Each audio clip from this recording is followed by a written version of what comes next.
Hey guys, today I wanted to record a quick video on why I think, with examples, a boycott of LEGO Star Wars will work in the relatively near future. So, the first example that I have is actually completely unrelated to LEGO, and it's from another hobby I have.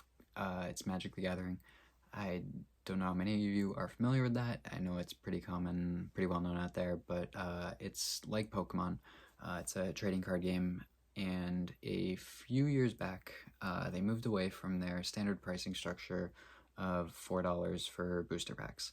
The best way I'd put this in LEGO Star Wars terms is the $10 to $15 battle packs that we saw for a while before they increased the prices of those. I'd say that's the best standard to set that with in LEGO terms. So they had $4 booster packs for 25 years, roughly. And then in 2019, they released these things called collector boosters, which I would put mostly akin to like super battle packs, is the closest thing I could kind of put in LEGO terms there.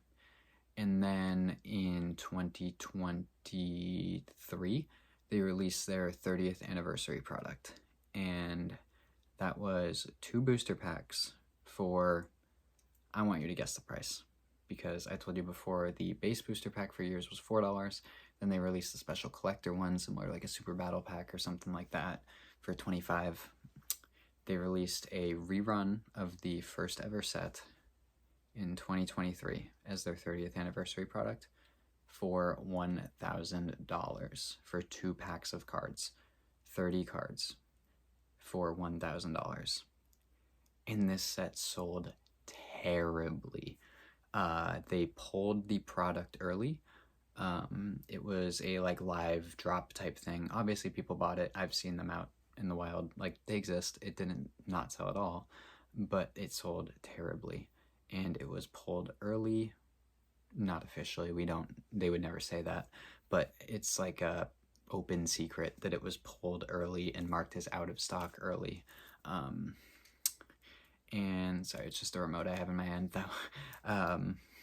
But it was just marked as out of stock early.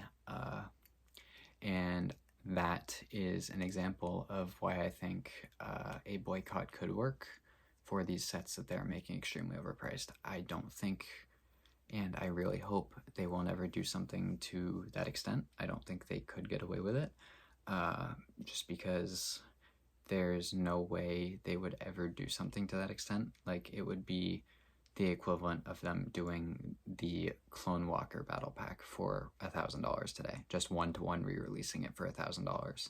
And there is a bunch of other things that, if you know Magic or anything like that, you'll know the details about the 30th anniversary thing. You know it's not even like exactly the same as a one-to-one re-release, because it's not.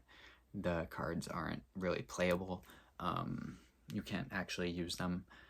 But yeah, not getting into any specifics with that. It was just a kind of example I wanted to use of something that I've seen of companies just making these prices absolutely absurd.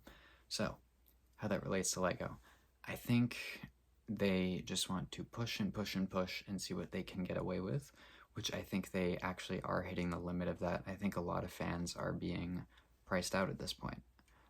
And this is the first time that I've been in the LEGO community, which I've been in and out of it throughout the past 10-ish years. I've been collecting in like the online space. I've been collecting LEGO since like 2007, 2006, but I've been in the online space on and off for the past 10-ish years.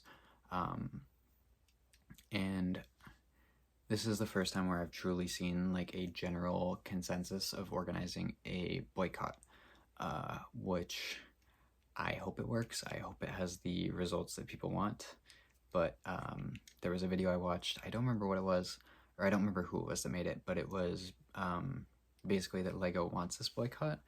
And that theory was actually really interesting to me, because basically, long story short of the video, was that they can't keep up with the demand, so they want to lower the demand to increase the supply, which kind of makes sense to me, but also Lego has never in the long run had supply issues from my experience.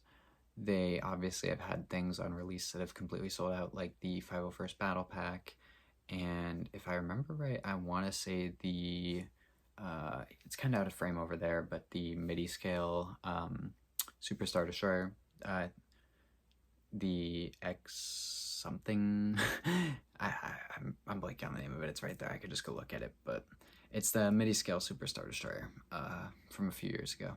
I think that one was pretty hard to get at release, and I'm sure there's other sets that are hard to get at release that I just can't think of off the top of my head. But they, other than at release, from my experience, have never really had many supply issues. So I don't think that theory, in my opinion, holds a lot. Because as a business, they just want to sell as much as they possibly can and flip that over and over again. So they want the demand to go up.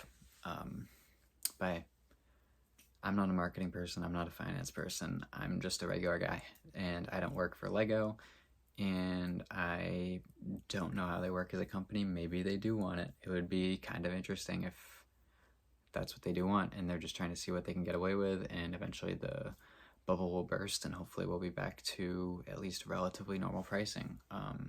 Because I do personally think that we are probably at the point where everything they're releasing is like 20 to 30% overpriced.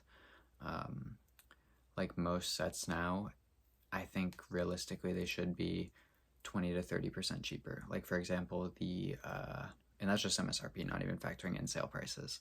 Like the Turbo Tank, I think is a $100 set.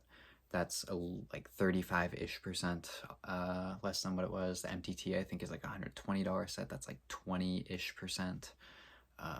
The Battle Pack is honestly 50% too much. Like that thing's $30. But a lot of sets now, I would say 20 to 30% is the ballpark. Like some sets are properly priced, like the K2SO I have right there that I just finished building. A lot of the UCS sets I think are very reasonable. Like they might be 10%. Like the ATST could be like 175, 180, but I don't think $200 is like outrageous in the way that a lot of the other sets are. So yeah, I've ranted long enough. Let me know what you think down below. Hopefully you guys enjoyed this video, and I'm hoping to do more videos like this where I just kind of rant about my opinions, and I hope you guys like listening to them. So yeah, have a great night. I hope you enjoyed. Bye.